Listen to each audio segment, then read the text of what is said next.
Bonjour à tous, c'est Maxime Galland, j'espère que vous allez bien. Alors on va se retrouver aujourd'hui pour une petite vidéo sur Maya où on va très simplement faire un petit peu de texture. Le but, vous voyez donc là j'ai une scène vraiment minimaliste en termes de rendu et j'aimerais y apporter un peu de texture, donc avoir par exemple un bois, enfin avoir en fait des choses, là c'est que des aplats de couleurs avec juste des bases uniformes. Moi j'aimerais bien avoir un peu de texture, un peu de normal, voilà des choses qui vont rendre ma scène un peu plus intéressante. Et pour ça je vais faire très simple parce que je vais essayer de ne pas utiliser d'UV. Vous savez que les UV, quand on fait des textures, ça peut être un peu embarrassant, surtout quand on débute. Et du coup, pour certaines scènes, des fois, bah, on peut essayer de s'en passer, notamment quand on va être sur des éléments un petit peu architecturaux. Donc là, je vous montre un petit peu le rendu qu'on va avoir en mode sans UV. On va essayer de faire un rendu, d'avoir ce genre de texture là, vous voyez, avec quand même quelques réflexions, etc. C'est quelque chose d'assez bien. C'est du bois que j'ai généré directement dans Substance. Et le but, c'est que ce bois, en fait, même sans UV, on va pouvoir le plaquer sur n'importe quel élément de notre scène, notamment avec l'utilisation d'un node qui est vraiment pratique et qui s'appelle AI triplanar. Donc là, si je regarde un petit peu ce que j'ai fait, j'ai ma texture, je vais l'envoyer dans un triplanar, je vais pouvoir en choisir une échelle, et en fait, en fonction de ce que je gère ici dans ce triplanar, ça va plaquer la texture plus ou moins sur les objets. Donc vous allez voir, c'est un process qui est vraiment facile, qui est accessible aux débutants et qui permet de vite faire des scènes, de gagner un peu de temps quand on fait des scènes et qu'on n'a pas forcément le temps de faire tous les UV. Donc je vais ouvrir Substance Painter ici. Alors j'ai fait un truc très simple, c'est que j'ai juste pris un plane ici, hop pardon, je l'isole, et j'ai fait un export mon plane en FBX directement, donc j'ai fait un export selected. Et j'ai pas particulièrement touché beaucoup d'options sur le plane, j'ai vraiment juste fait un export FBX de base. Parce que un plane en fait ça a des UV parfaitement square ici, parfaitement carré. Et donc après, dans mon substance, j'ai fait new, select, et j'ai pris mon plane ici. J'ai pris mon plane base, je l'ai ouvert, j'ai choisi une résolution en 2048 et j'ai fait OK. Je l'ai importé. Il n'y a même pas besoin de faire particulièrement de bake dans Substance pour ce qu'on va faire là. Admettons que je veux faire ma texture un peu de bois. Eh bien, je vais pouvoir directement prendre ici mes Smart Materials dans mes shelves et les pousser comme ça sur ma structure, sachant que là on voit l'avantage de faire cette méthode là plutôt que de prendre une texture qui est déjà toute faite sur internet, bah, c'est que je vais pouvoir avoir le choix des couleurs. Vous voyez, je peux un peu doser si je veux un bois par exemple qui est un peu plus rougeâtre. C'est pas bon, là c'est pas très beau, mais c'est possible, on peut modifier un petit peu comme on veut. Et on peut parfaitement aussi faire des mélanges. Moi, je m'en suis déjà servi dans des scènes, par exemple, pour faire du marbre. Si je vous montre un petit peu, ça c'est des rendus que j'ai pas encore publiés, mais là vous voyez, j'ai fait des sols exactement avec la même méthode, hein, c'est des sols en marbre. Donc on peut à peu près tout faire avec Substance, hein. Vous avez juste à... Vous choisissez ici un matériau que vous aimez bien, vous le droppez, regardez, et puis là vous voyez, ça c'est un tissu, enfin c'est un truc un peu plus laineux, une fabrique. Et une fois que vous êtes satisfait, hop, et ben vous allez faire un petit export. Donc on va gentiment aller dans File ici, faire un export texture. Et là, export texture, en fait, il faut exporter de sorte que ce qu'on ait travaillé soit entre guillemets connectable ici dans le Material Editor de Maya. Donc nous, en l'occurrence, on fait du Arnold actuellement. Donc Arnold étant un moteur quand même relativement connu, si vous cherchez ici, vous allez trouver un preset Arnold AI standard que vous pouvez sélectionner. Il n'y a pas de règle, on va dire, catégorique en termes d'export. Vous pouvez faire du JPEG, du PNG, des choses comme ça. Moi, je vais faire en PNG en l'occurrence. Et on va aller faire notre petit export ici. On voit que chaque ligne a été exportée. J'ai une base color, une height, une meltness, etc. Je vais cliquer ici pour faire un petit Open Output Directory. Ça va m'ouvrir quoi? Tout simplement le dossier où j'ai eu mon petit export Maya. Alors pour travailler correctement, normalement ce qu'on fait c'est que vos projets Maya, quand vous les regardez, là vous voyez j'ai un projet de chess, project, défaut, etc. C'est un peu toujours fait de la même manière. Un projet Maya, normalement là où vous enregistrez vos scènes, il y a toujours cette structure là, asset, autosave, cache, clip. Après, si vous ne le suivez pas à la lettre, c'est vraiment pas très grave. Là, je vais aller dans Source Image. Et dans Source Image, je vais juste positionner, hop, mes petites textures. Alors, une fois qu'elles sont rangées comme ça dans mon petit projet Maya, ce que je vais faire, c'est que je vais juste avoir les drag and dropper. Donc là, on va aller ici. Donc là, j'ai ouvert ce qu'on appelle l'hypershade dans Maya. J'ai ouvert mon hypershade. Et au niveau de mon hypershade, je vais pouvoir prendre ici mes textures qu'on a fait dans Substance et les dropper. Hop, on drop ça. Nickel. Base color. Height, je vais pas en avoir besoin, je vais la supprimer. Metalness, on verra après. Si du bois, elle va être toute noire, je peux l'éteindre ici aussi, c'est pareil. Lambert et roughness. Alors voilà, ça fait pas beaucoup de textures qu'on va utiliser, mais c'est pour apprendre, c'est pas grave. Là, moi, je vais ouvrir avec la touche Tab, je vais taper ce qu'on appelle un High Standard Surface. Alors, si vous ne les trouvez pas là, ces nodes, vérifiez bien que vous êtes passé en Plugin Manager ici, MTOA. MTOA, ça veut dire Maya to Arnold, et s'il n'est pas activé, vous n'allez pas trouver les bons nodes et vous ne pourrez pas faire exactement la même chose que moi en termes de texturing, enfin de shading ici. Donc je vais l'appeler Wood Tuto. Hop, Wood Tuto. Et en temps normal, ce qu'on ferait, c'est qu'on connecterait directement la base color ici à la base color. Et puis quand on appliquerait notre texture, par exemple sur un bloc comme ici, hop, j'essaye, j'applique Wood Tuto. Hop, Wood Tuto. On regarde. Run IPR. Je lance mon rendu, on va voir ce qui se passe. Voilà. Vous voyez que la texture, elle est en place, mais que, vous voyez, par endroit, là, si je tourne un peu autour de l'objet, vous voyez ici, on a une déformation avec lesquelles, voilà, qui est pas, alors ça s'actualise, mais j'ai une déformation qui est vraiment pas belle ici, là. J'ai tout qui est tiré en droit. Pareil, si je vais, par exemple, sur les côtés, là, vous voyez comment c'est étiré? C'est vraiment pas beau, c'est pas très gracieux. Donc, ce que je vais faire pour corriger ça, alors normalement je pourrais faire effectivement des UV, hein, je pourrais juste travailler les UV de ma plateforme, mais imaginons que j'ai pas envie de faire les UV. Donc ce que je vais faire, c'est que je vais connecter un node ici qui s'appelle AI Triplanar. AI Triplanar va boycotter entre guillemets les UV. On va connecter ici le out color de mon base color en input et le out on va le connecter en base color. Ça va être un node intermédiaire qui en fait va redéfinir un peu les règles de projection de la texture. On peut le faire par objet ou par world. Moi je vais choisir world. Et on va juste regarder à quoi ça ressemble. Déjà juste en connectant ce petit node là, on va réessayer de regarder. Donc là bon, c'est tout noir, mais vous inquiétez pas, on va regarder au rendu à quoi ça ressemble. Vous voyez? Maintenant il se passe un truc, alors c'est toujours moche, mais on a remarqué quelque chose en fait, c'est que notre texture, elle semble un peu se répéter sur ma surface. Voilà, vous voyez, elle se répète un petit peu de manière horizontale, verticale. On avait déjà fait ça un petit peu dans d'autres logiciels. Là, ce qui va se passer, c'est que dès que je vais, c'est un peu compliqué à montrer sur un seul écran, mais j'essaie de faire au mieux. Hop. Dès qu'on va en fait avec notre node ici, j'essaie de gagner de l'espace. J'essaie de gagner de l'espace comme je peux sur l'interface. Dès qu'on va cliquer ici sur le triplanar et que par exemple je vais mettre, je sais pas moi, 0,5, 0,5, 0,5, en fait vous voyez ça adapte la taille de la texture. Donc si je mets par exemple 0,1, 0,1, 0,1, hop, on va peut-être devoir arrêter et relancer le rendu. Vous avez vu la texture a grossi là. Donc le but du jeu là, c'est d'aller choisir une taille à peu près convenable par rapport à notre scène. Alors pour l'instant, on a juste connecté une base color.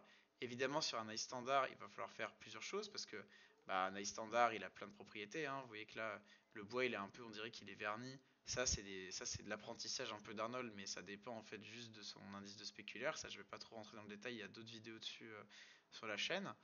Mais globalement, là, le problème que je viens de résoudre, c'est la taille de la texture par rapport à l'objet. Et ça va marcher sur tout n'importe quoi. Par exemple là, donc là c'est sur un sol, une surface un peu pleine, je vais supprimer. Mais vous voyez par exemple si je prends ma table ici, hop, ma petite table modélisée un peu mal, ce que je vais faire c'est que si j'applique ma texture, le bout de tuto qu'on vient de créer là, hop, regardez, on va réouvrir la fenêtre de rendu, render, run IPR, on va se promener un peu à l'aide. Il est pas d'accord le rendu là, et puis il veut pas se... Voilà.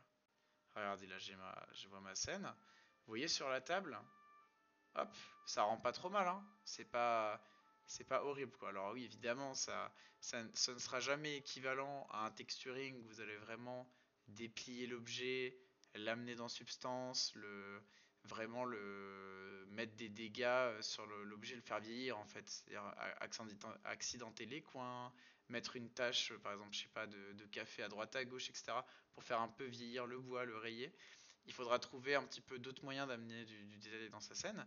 Mais vous voyez qu'en fait, là, mon bois, il est cool. Et puis après, j'ai quand même du contrôle dessus.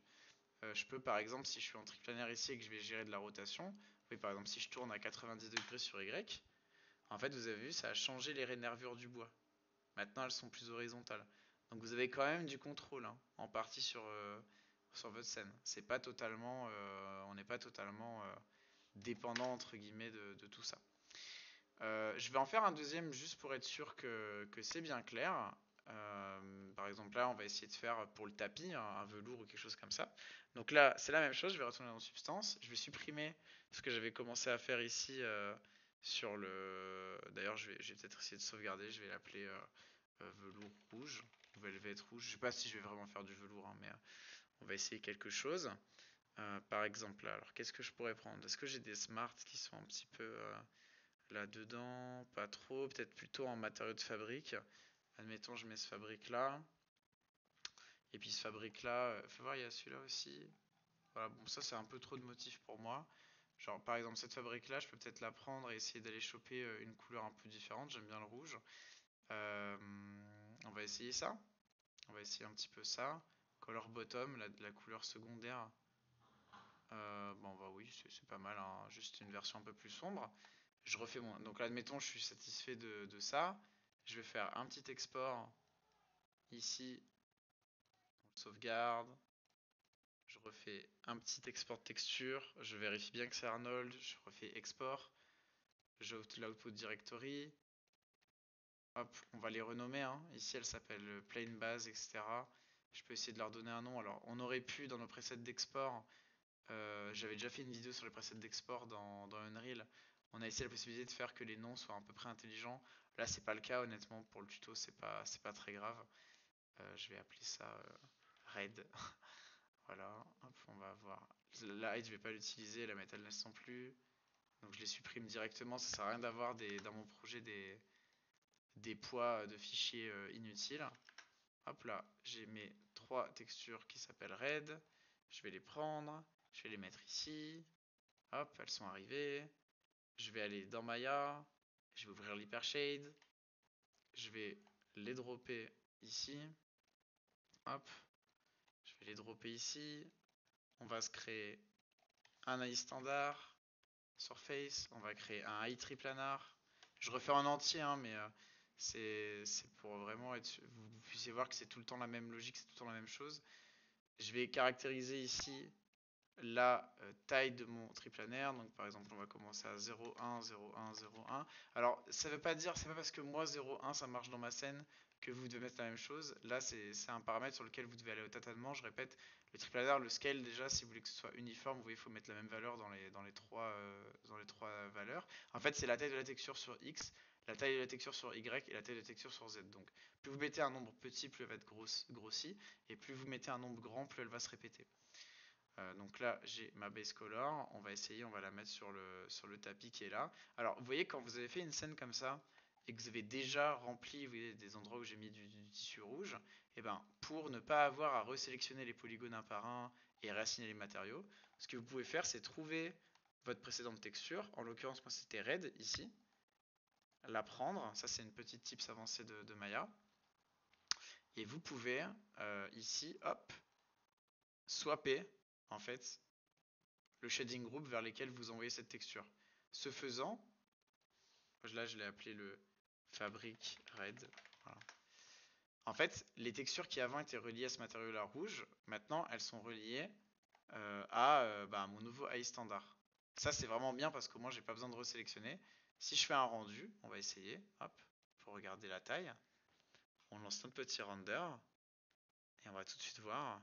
Ouh là là, il est très rouge, hein, c'est pas très heureux tout ça. Il est très très très saturé, c'est pas très beau. Je vais essayer de gérer un peu la taille. Ici peut-être un peu plus gros, peut-être un 0,5 par 0,5 par 0,5. Voilà. C'est pas la meilleure texture de ma vie, mais l'important c'est de voir un petit peu le process. Je pense que j'aurais pu faire quelque chose d'un peu moins grossier. Après, il faut voir aussi si c'est cohérent de loin. Là, ça reste une scène quand même. Je pense que je vais mettre à 0,7, 0,7, 0,7. C'est une scène où j'essaie quand même d'avoir une visibilité à cette distance-là. Alors, je vais changer ma cam. Hop. Mon but, c'est de voir depuis ici. Donc, bon. Voilà, là, c'est très très rouge. On pourra voir des vidéos un peu plus avancées sur Arnold. Euh, voilà, ce sera l'occasion, par exemple, de voir comment on peut faire. Il y a plein de choses possibles, hein. Par exemple, on peut faire un mix shader. Hop. On peut faire un petit mix. On peut faire un multiply. Un AI multiply. En fait, ça, c'est des nodes. Vous voyez, par exemple, sur un multiply, je peux avoir ma texture ici qui est en entrée. Je connecte le résultat en base color. Et en fait, là, vous voyez, j'ai une input. Si je regarde mon rendu en temps réel, hop, j'active le rendu. Si je change la couleur de l'input, vous voyez, ça affecte sur la roue la couleur de mon tapis, hein. Ça peut l'assombrir, ça peut le rendre plus clair. Si vous voyez par exemple que le rouge il est trop criant, bah, je fais une multiplication, je baisse un petit peu la saturation de la texture sur ce côté-là, sur cette multiplication. Et après, ça peut me permettre d'avoir un truc qui se merge un peu mieux dans ma scène, qui est moins criant quand même, hein. Je trouve que là, ça corrige un peu la texture. Ça évite de retourner dans le substance, de modifier le rouge, etc. Vous pouvez faire ça directement dans le moteur, c'est ça qui est pas mal. Et après, alors ce qu'il faudra faire, par contre, là que j'ai pas fait, c'est bel et bien au niveau du AI triplanar, en fait, faire la même chose pour les autres canaux. Parce que là, j'ai fait que base color depuis tout à l'heure, mais là, bah, on voit bien que il faudrait quand même que sur mon AI roughness, alors ce que je peux faire d'ailleurs, c'est directement dupliquer le node. Je peux un CTRL C, CTRL V, ça marche pas très bien. Ça marche pas très bien. CTRL D, j'ai fait. Hop, CTRL D, voilà, j'ai mon node plusieurs fois. Je vais connecter la normale ici. Et, alors pardon, c'est input ce qu'il me faut. Et, hop, ici la break.